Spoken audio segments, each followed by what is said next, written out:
Цивил медија.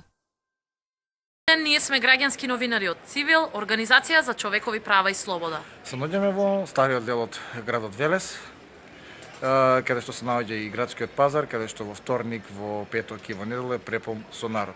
Тука исто се наоѓа и продавници каде што голем број на млади луѓе го изучуваат и стариот занет кој се полека изумира насекаде во државата.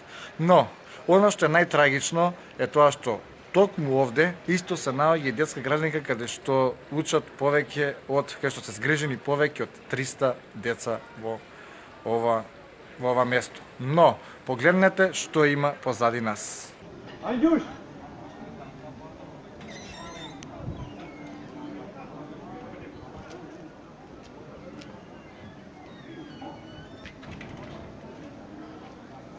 Дај си бе, оди вам. Дојди вам, ти ми требаш. Стај не блечат.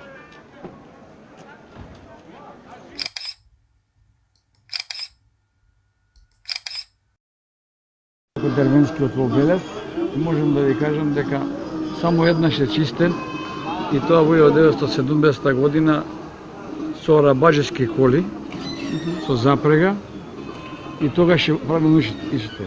Од тогаш два пати, некој пати, три пати само се вади ковашинскиот шут, што го фрлаат највише пазарџиите и овие што продаваат ситни работи. И веќе дојде машината за чистење. И сечат шипките, влегуваат и пола шут, пошто не може машина да испадне, го ставаат на овој дел. Може да снимите на моној дел. Добро. Крајот. Добро. И така да можам да ви кажам дека во секоја куќа овде по еден или двајца имаат до сега доживеано жолтица од ова дупка Нечистотија. овде смрдеа. Да дојдете летен период да видите како изгледа. Добро е што доле е, јас живеам горе. И нема толку. Праште го Капанџиева да ви каже какви проблеми има. А градоначалникот кој да не знае каде живее. Се што направил е направил да се стави во ограда на моја иницијатива. И се стави оградата. И толку. Вашиот град се вели за да алармирате евентуално за некои ваши проблеми или што имате во локалната самоуправа. Можете нешто да ни кажете со каков проблем се соочувате во врска со хигиена или било каква реалност? Стар жител на ова место и можам да кажам дека со години наназад се соочуваме со ваков проблем.